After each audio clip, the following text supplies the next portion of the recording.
Vitamin کی گولیاں بلا تحقیق کھا سکتے ہیں یا نہیں؟ عبداللہ صاحب کراچی سے پوچھتے ہیں مارکیٹ میں ملٹی وٹامنس کی جو ٹیبلٹ آتی ہیں جیسے وٹامن اے، وٹامن بی وغیرہ، کیا اس کا کھانا جائز ہے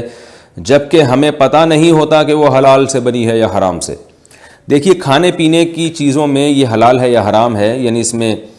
کوئی جو ہے سور کی چربی وغیرہ شامل ہے یا نہیں ہے، یا کوئی مردار جانور کی فیٹ وغیرہ یا ایسی چیز کی کوٹنگ جو چربی سے ہوتی ہے، اس کے لیے باقاعدہ ایک جامعۃ الرشید میں ادارہ ہے، جامعۃ الرشید حلال فاؤنڈیشن کے نام سے۔ آپ گوگل پہ سرچ کریں تو وہ آپ کو پوری ڈیٹیل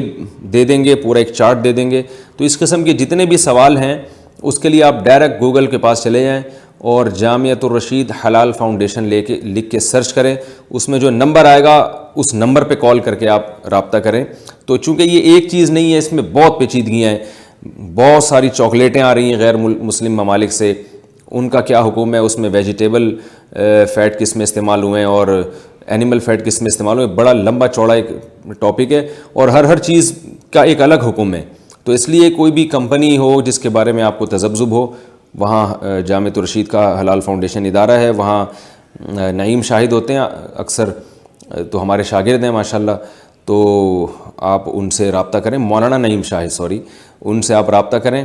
یا کوئی بھی نمبر اس میں ہوگا جو اس ادارے نے ڈالا ہوا ہے کسی ریلائبل مفتی کا، تو ان سے رابطہ کریں تو انشاءاللہ وہ آپ کو کھانے پینے سے متعلق کوئی بھی حلال و حرام چیز ہوگی اس کے بارے میں آپ کو آگاہی دیں گے انشاءاللہ۔